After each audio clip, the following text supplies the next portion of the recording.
What's up, everybody? This is Joe from the Brutally Sober podcast coming at you with the Alcoholics Anonymous Deprogramming podcast. What do you guys think about that? This is my buddy Bobby C from Anonymous Addiction. What's going on, Bobby C? Joe Zuppi. Hello, how you doing, Joe? I'm good. Everything's good over here in Huntington Beach, California. We're connecting. We're going to get into deprogramming the step 4. That step 4 is brutal. Well, we probably won't even get into 5. Step 4 is so deep, but if we do, we can. But we're going to start deprogramming step 4 today. We'll see what happens. Our 10-minute podcast could be 10 minutes. It could be 65 minutes. We never know. You never know. I heard one guy in a meeting say he doesn't understand why the fourth. So we're going to get right into it. I heard a guy say in the meeting he said he doesn't understand why the 4th step is so hard for everyone, because you've already done it. You've already actually done all those things. Now all you have to do is tell them to someone else or admit them or write them down or whatever it is you got to do. You already did the hard part. You know what I mean? So what's step 4? Made a searching and fearless moral inventory of ourselves. Well, by the way, last episode, I remember you mentioned that I never did the steps. I did do the steps. It was real quick. I had a sponsor that took me through them like a couple weeks. I didn't have this crazy experience afterwards or any kind of crazy experience after any individual one of the steps, but I did them as honest as I could. And this is one of them that I did. But with step 4, I mean, as I was drinking and I was actively drinking, I always had a conscious perspective of all the things that I was doing at the time. I mean, now I have a little bit different of a perspective because I'm kind of set back. But as I was doing these things, I knew things that I was doing was wrong. I just didn't want to stop doing them. Some of the things I was doing, I felt like I was already admitting everything to myself, but I was like, I kind of like compare it to like you mourning someone before they even died yet. Because I already acknowledged all these things. So when I had to just write them down on a piece of paper, it's like, yeah, I've already been through this 100 times in my head. It's not a big deal for me. So made a searching and fearless moral inventory of ourselves. This is supposed to be like the hardest thing for everyone. Everybody talks about this one like it's so bad, but guess what? Anything in your inventory you already have done in real life. So what's the big deal? Yeah, going back to step 3, before we even get to 4, like, let me ask you, did you do the steps in rehab when you went into rehab? No. We just go over rehab. They didn't vaguely. They go over like 1, 2, and 3, kind of, but not a lot. Oh, okay. I didn't do the steps okay. until I got out with my sponsor, like maybe 2 months later, maybe a month later. Okay. So step 3, this is what we had to do in step 3 when we're reading the big book. I'm going out of the big book of Alcoholics Anonymous. We're now at step 3. Many of us said to our makers. Now, this is what we read at step 3. God, I offer myself to thee to build with me and do with me as thou wilt. Relieve me of the bondage of self, that I may better do thy will. Take away my difficulties, that victory over them may bear witness to those I would help of thy power, thy love, and thy way of life. May I do thy will. When they're saying thy, they mean God. So may I do God's will, God's love. It's asking me to relieve me of the bondage of self. It's asking me to take away myself and give it over to the care of Alcoholics Anonymous. Then when we get into step 4, I worked this step many different times. And the more, like, because at the 10th step, it says continue to take inventory. So it's almost like when you go back to meetings, Joe, and you hear more things about the steps, if you go to a step meeting or if you go to a big book meeting, they're going to constantly repeat this stuff. Now, step 4, it says before it says step 4, it says our liquor was but a symptom. Now, for me, alcohol and drugs were a problem. Okay, they weren't a symptom. They were a problem. Okay. So right there, they're going to get me into step 4. Now, when I take step 4, they're going to want me to do an inventory of myself after saying that I'm insane, after saying that really my will, I must give it over to their care.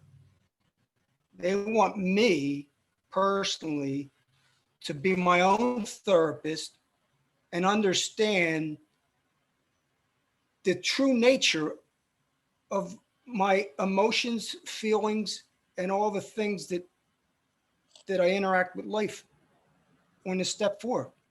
In the beginning, it's like I could do it. I could do a real quick one, but I'll never be able to do a thorough step 4 because it takes, like, there's people that go to therapy for 10 years and still don't uncover a lot of stuff about their true nature of themselves. That takes a journey of uncovering, recovering, discovering stuff about ourselves. But made a searching, fearless moral inventory. First, they said we were insane in step 2. And my thinking got me here. Don't think, don't drink. And now they're telling me that I personally have to dig into this inventory and find all these things about myself. What do you think about that, Joe? An effort to face and be rid of the things in ourselves which have been blocking us. Our liquor was but a symptom. I'm not convinced that liquor is a symptom all the time. A lot of the time, liquor is a symptom or a medicine for whatever mental illness you're dealing with. But liquor is addictive. Okay, you can have a pretty good life and fall into the habit of drinking alcohol every day, and it's just going to change your brain chemistry, and you're going to become addicted to it, and then you might be creating some mental problems for yourself because you're addicted to a substance that's altering your mind every single day. Our liquor was a symptom. Well, I say maybe, but liquor is an addiction. That's what it is. Liquor is an addictive substance, just like cigarettes and coffee, except with alcohol, it's mind altering, and it is addictive to me, mind and body. I'm still addicted to it in my mind. I think I haven't rid myself of what they call the mental obsession. I don't think I've gotten rid of that yet. I know I haven't gotten rid of that yet. Well, going on, it says I'm just taking notes from the big book. I read this step 4 over and over many times, and I have to reread it all the time again to comprehend what I don't agree with. Like, it talks about mentally and physically ill. Okay, so they're saying I'm mentally and physically ill. I have a spiritual disease. These are all words right from the step 4. I'm spiritually sick. And, me personally, they're taking the self away from me. They're saying you're diseased, you're mentally sick, you're physically sick. And, I don't really buy all that. And especially if you're agnostic or an atheist, how can you even sit in these meetings and hear that stuff over and over again?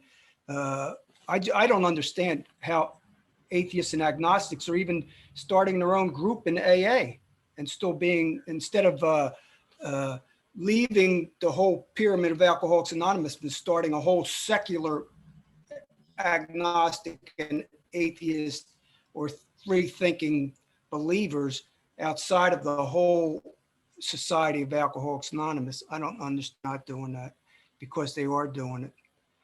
And then it talks about, well, I'll just let you could talk on about what I just said about that sickness, the illness, the diseased.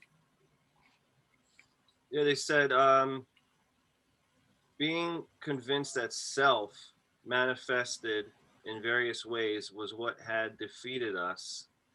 We considered its common manifestations.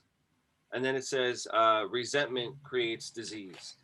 Basically, resentment creates spiritual disease. So the fourth step wants you to get rid of all your resentments. Fourth step is basically telling you to acknowledge that you have resentments. So I guess the fifth step, so that in the fifth step you can let it go. Do resentments create a spiritual malady? Maybe. Is your spiritual malady going to be cured after you acknowledge everything? I don't know.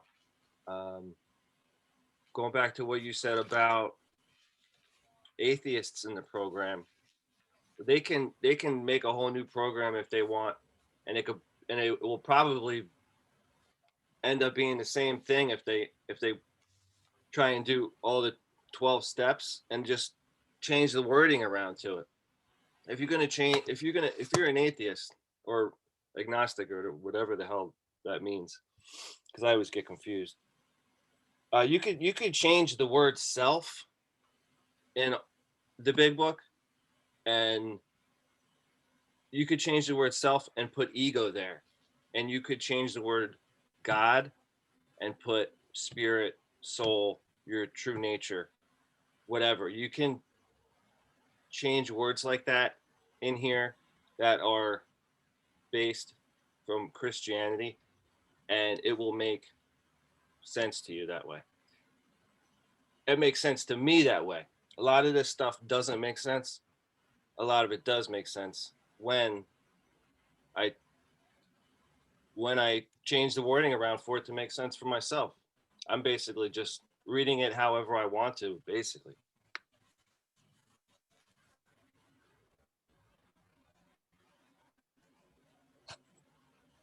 Well, then basically then we all are making our own programs up anyhow, Yeah, I guess so. and we're not following Alcoholics Anonymous program, Yeah.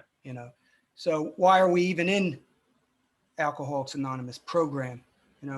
If we're changing that, like you just said, if we're changing everything, I believe we have to, and it's impossible not to, then why do we even go to AA meetings? And it goes back to probably when you go back, you said you're going to go back for the fellowship, the camaraderie, and hearing stories and stuff like that.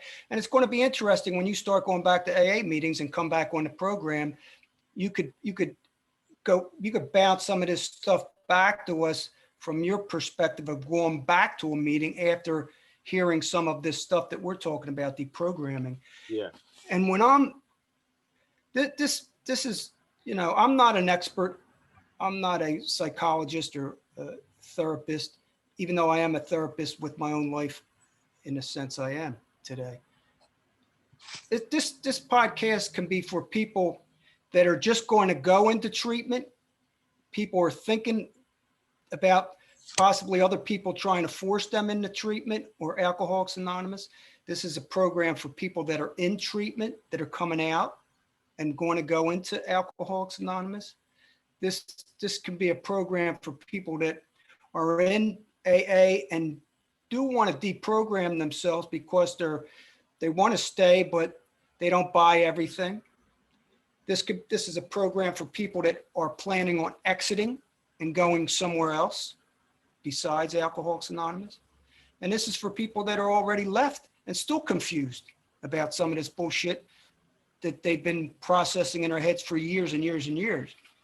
So that that I just wanted to say that for the viewers. And there's a lot of Like people. in the book. Go ahead. There's a lot of people in AA that have the motto, take what you need and leave the rest. And then there's a whole lot of them that hate the people that say that. But for the people that say, take what you need and leave the rest, or people that think, hey, this is a selfish program, do what you got to do for yourself. Maybe this kind of material we're going over is the stuff you might want to listen to. Yeah.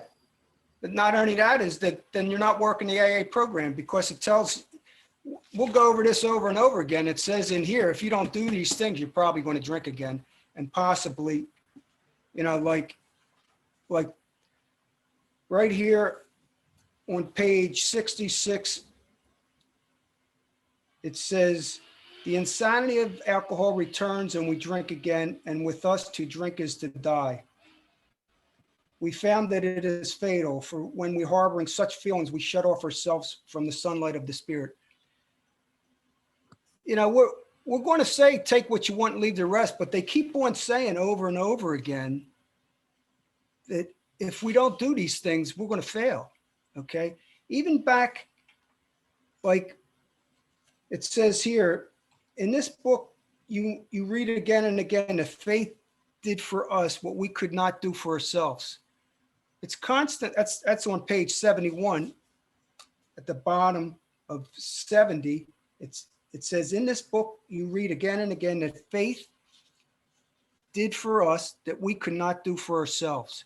It keeps on talking about faith in God over and over again. Faith in God, faith in God. When it says he, it's God. When it says him, it's God. So it says it over and over again. We hope you are convinced now that God can remove whatever self-will. This whole thing is about taking yourself and giving it over to God. I don't care how you cut it. I don't care take what you want and leave the rest. If you stay in Alcoholics Anonymous for years and years and years, like I said, what I stayed in, you're going to hear this over and over and over again, and you're going to feel guilty and fearful and ashamed that you're not working this program like everybody else is, because something's wrong with me because I'm not doing it the way this book tells me to, and there's a possibility that I'm going to die, you know. So it's easy to say, take what you want and leave the rest. You know, I don't know who made that up, but it didn't, I don't think it came, it might be in this book somewhere, but I don't buy all that. They don't want you to take what you want. They want you to take this whole thing and swallow it. So getting back to that, Joe, what you got? Let's see here. We can't be angry. We're not allowed to be. If we're angry, we're going to die. Did you know that? If alcoholics get angry, that means we don't have freedom from anger, and anger is poison, and we're going to die. That's what the book is telling me. But you know what? I think it's just saying is, listen, you got to practice letting shit go, man. Just that's what it is. You just got to practice letting stuff go. All right? That's what step 4 is, acknowledging all your crap. And step 5, can we jump to step 5?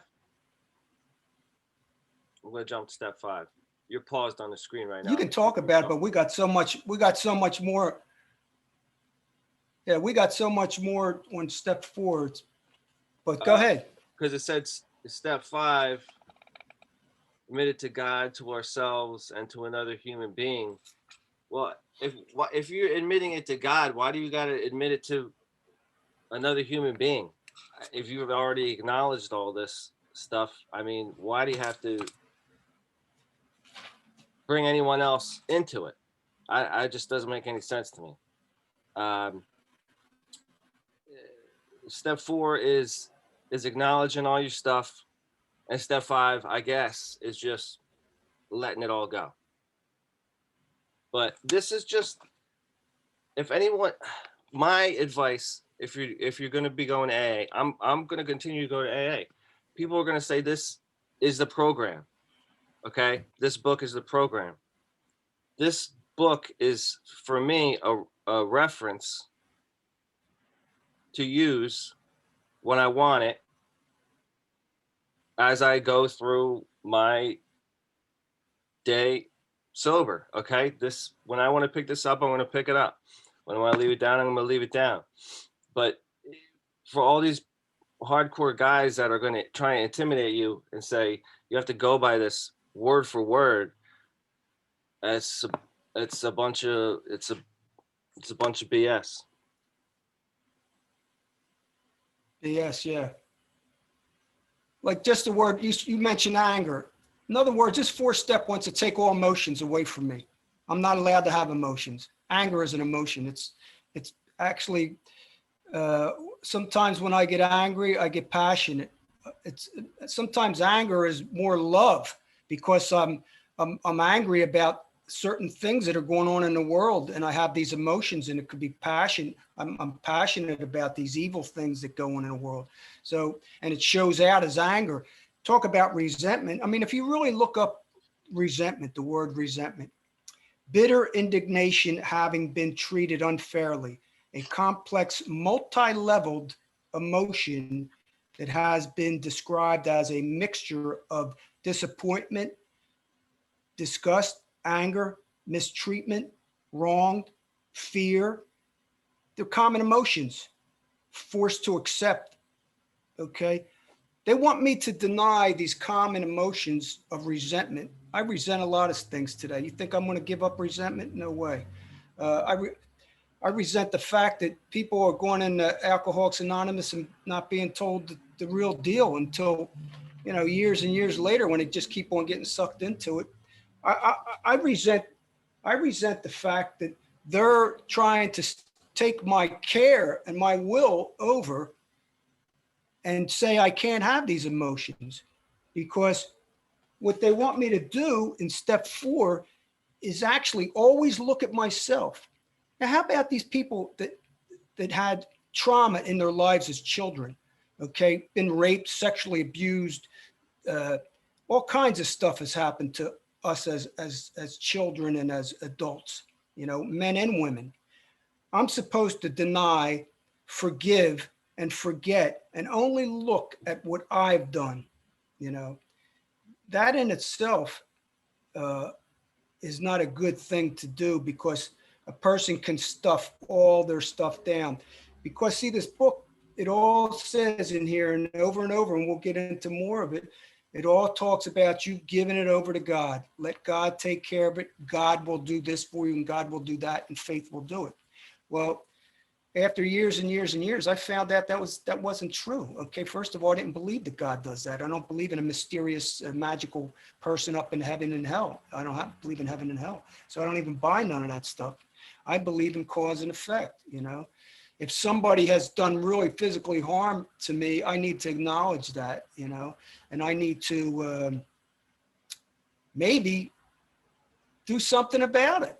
I mean, if somebody has been raped or something, they might need to go to the police or confront their people, to confront the molesters or something like that.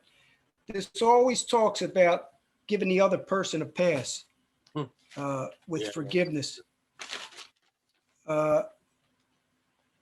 It always talks about every twist of character, every their dark cranny of the past, withholding nothing. It talks about me, just me. Look at me. No, nobody else. Let me forgive and have tolerance and patience towards everybody else. And when it gets into the sex, it's in page 68. Okay, you got anything to talk about that, Joe? Then we'll get into this sex inventory over here, which kind of trails on what I'm saying. Wrote something down here. It said, rely on God. You may have just went over this. We trust an infinite God rather than our finite selves. We are in the world to play the role he assigns. Now, they're trying to get you to just open up and let God take over. I don't know how that works. I don't know how people do that in their head without changing these words around. But I think it's basically like a placebo pill. if they are gonna believe that God is working through them, God is or he isn't, um, they're believing that it is. So they're just going through the motions. If that's how they want to do it, then that's they can do it that way. If that's how they want to do it, it doesn't make sense to me. Maybe the placebo is working, positively overall, but it's still kind of like I don't know. It's weird to me, but if that's how people want to stay sober, I'll let them. And going into the sex thing, I didn't even. I knew most of my interactions were, you know, alcohol filled late nights, and I didn't even have to go over it again. I knew in the morning what I did was wrong.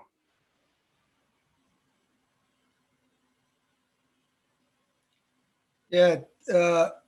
Like on page 68, it talks about he, him, God. Every time it says he or him, it's God.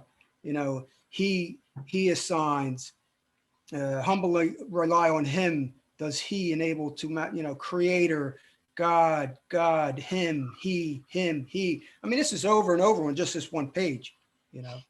Don't trust yourself, trust God.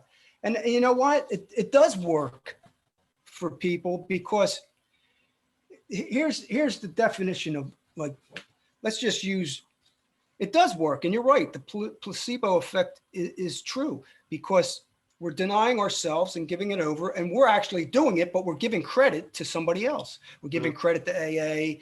I don't care if it's Al-Anon or Smart Recovery or Freedom. I don't care who. You're giving credit over to somebody else when really you're doing it. It's you. You Right. give credit to God, but it's your will that's doing it. Here's a cult.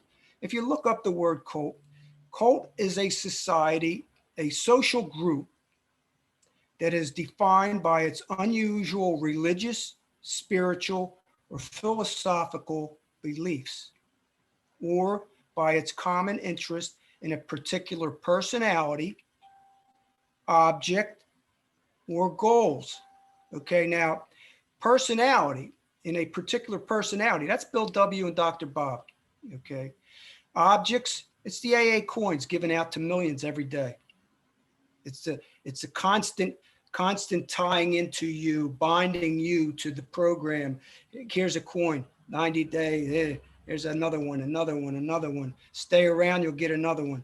And the goals, and Alcoholics Anonymous goals is a lifetime devotion and a lifetime of recruiting others.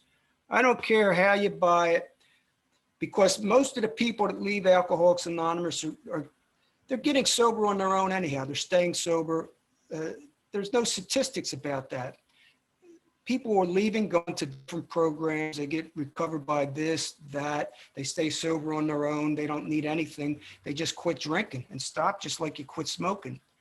But the cult mentality, people don't like to use word brainwashing or cult. But if you look these things up, there's an indoctrination and a manipulation of all these.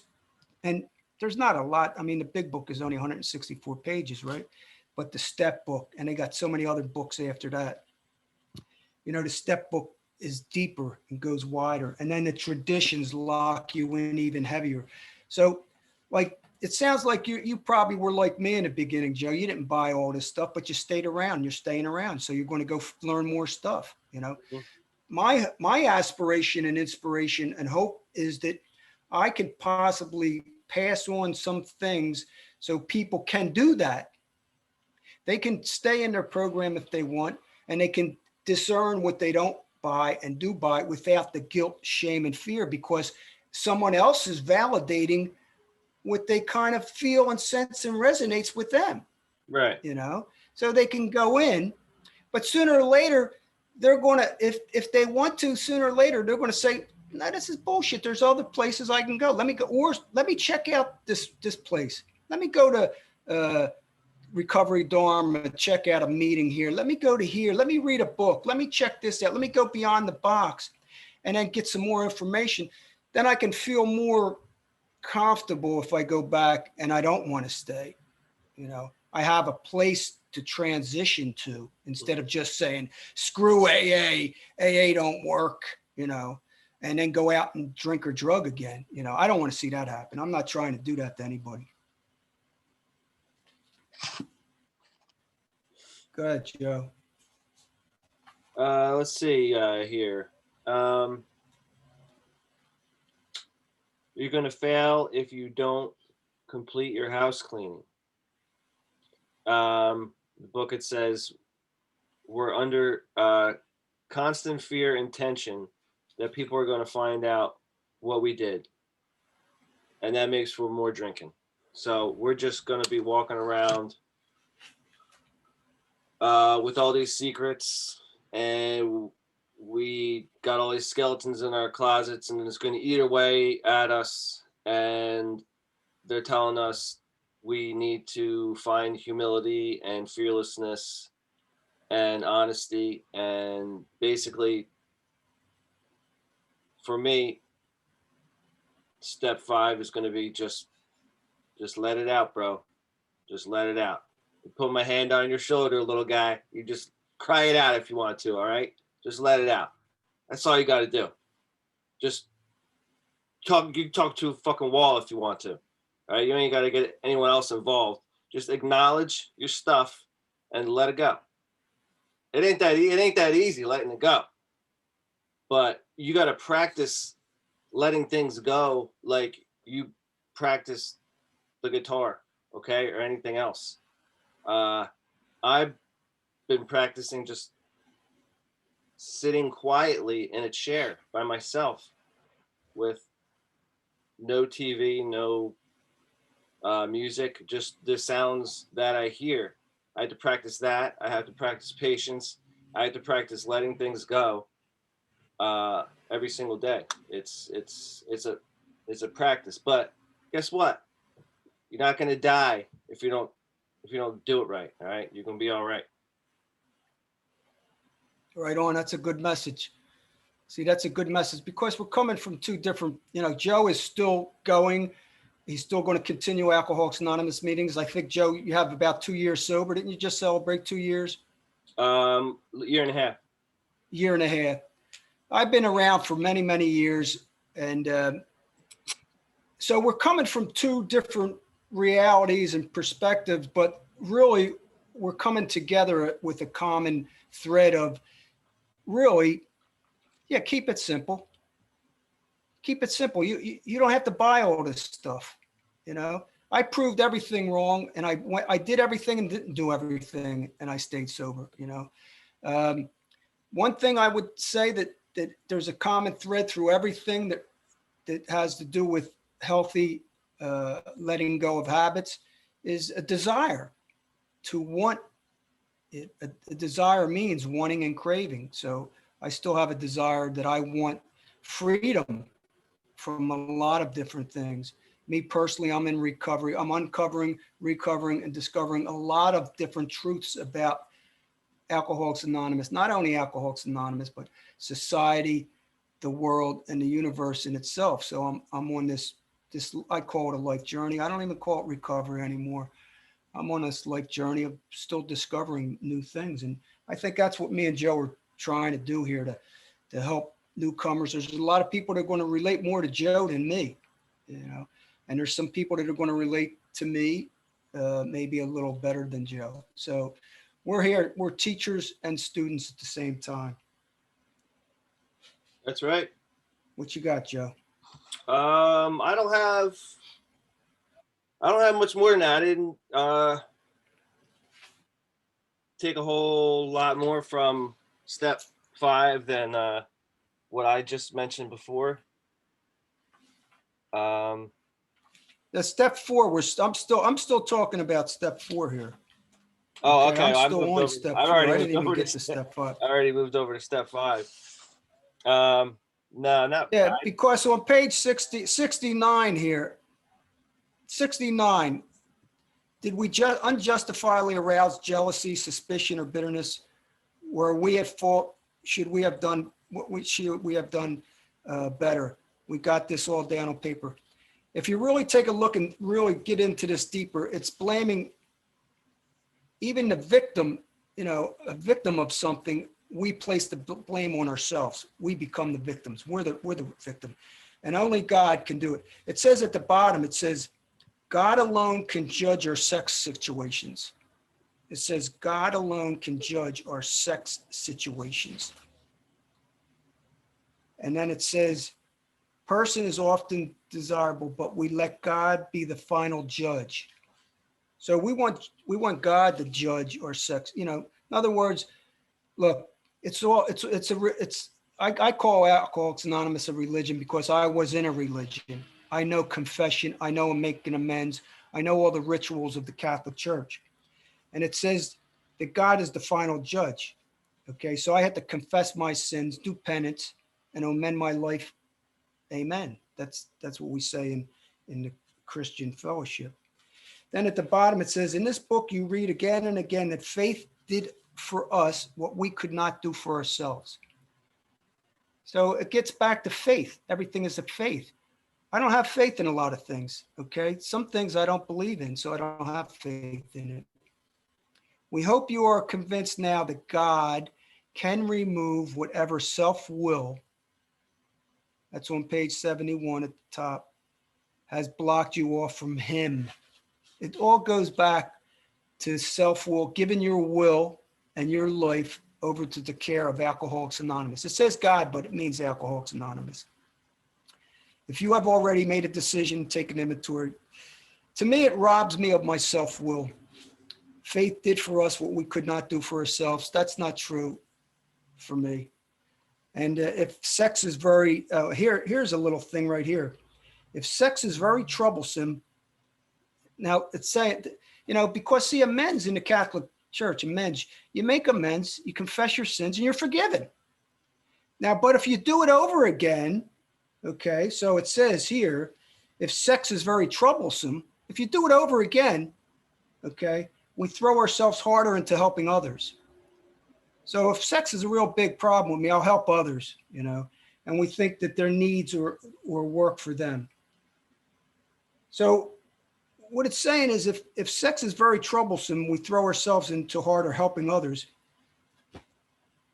Let me tell you something, all I got to do, not me personally, but if somebody has a sex addiction or something, all they got to do is do some more 13-stepping. They go to their knees, they ask God or their sponsor to forgive them, and they're forgiven. And then they're cured again. And then because it's not dealing with the true nature of the root causes, which are very deep down, which possibly, I know for me, it's taken me years. I'm still figuring out stuff about my relationship with my wife, my children, and my grandchildren, and life. I'm still figuring this shit out. So, and most of the stuff that I figured out didn't come from Alcoholics Anonymous, believe me. It came from a lot of other things that I incorporated into my life. And today it comes from me, totally from me. What else on that fourth step, Joe? I mean, if I'm going in reading this book and more of me doesn't want to stop drinking than it does, and I don't have a desire to change, I'm gonna read God alone can judge our sex situation to we hope you are convinced now that God can remove whatever self-will has blocked you off from him, blah blah blah. Like I'm tapping out, dog. I'm done. This is what are you talking about? This is crazy. You really want me to read this and do what this is telling me? Like I'm out. This is why they tell you to have a sponsor, so the sponsor can explain it to you in a way that you're not going to just totally bounce on the whole program. But I stayed with it because I want to stop drinking. I don't want to drink anymore. Okay. That's why I stay with it, because I was out of options. I already decided that I'm going to keep my mind open. But like I said the last episode, you keep your mind open, but be aware of bullshit. Like, that be aware of dog sign on fences. They got to put that on the big book. This is be aware of bullshit before you open the book. Yeah, I think you said it. You said you have a desire. If you have more of a desire to stop drinking, that's what you want, and that's what your intention is. Your care. Care means energy. So you're putting your energy and your care and your will into this desire, which I know you are. You're not drinking. You're not drunk. You're they call sober. Sober just means not drunk, and just buyer beware. The big book of Alcoholics Anonymous. Stay in, don't run, and more will be revealed to us all. Step 4, deprogramming. Alcoholics Anonymous Deprogramming Podcast. Thanks for joining us. There you go. There you have it, baby. You know what I mean?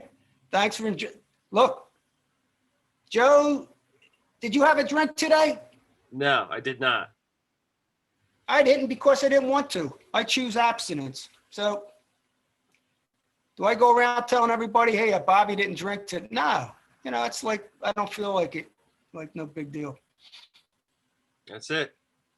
Simple as that. Stay sober. Stay safe and healthy, my friends. Stay safe and healthy. Come check us out at Anonymous Addiction, My Truth About AA, as Bobby C sees it. Go to Facebook.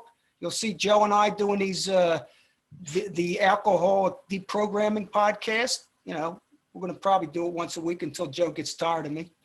And, check it out. And when Joe goes back to meetings, man, he's going to come back and wait till he sees what he didn't see. Oh, I'm going to come back and I'm going to say, Bobby C, damn it, you're going to have to come to meetings. Meeting makers make it, damn it. I'm going to be a whole new person. Gosh. You better watch out. I'm going to drink the juice, Bobby C. Man. You might get me back in. Damn. So I'll listen. You check out Brutally Sober Podcast. I'm on Instagram too, Brute Sob or something like that. If you care to find it, you'll find it. I'm on Twitter too, posting up these videos. And that's a wrap. Anchor, you're on Anchor FM. Anchor Brutally FM. Sober. Brutally Sober. Anchor FM. Yeah. Thanks, Bobby C. Yeah, Bobby C. Bobby C's on Anchor FM too, Anonymous Addiction. I think Joe might have got me hooked up with that. All right, everybody. Sorry we took up so much time with this deprogramming stuff, but we'll be on 4. We'll be 5 next time. 5, 6, 7. It's going to be an easy one. Wait till you see that. Take care, Joe. Have a great. Everybody have a great Passover, Easter, or if you don't celebrate nothing, if you're like me, everything is cool. Just have a good day today. That's all we got is now. That's it. Just today. For now, signing off.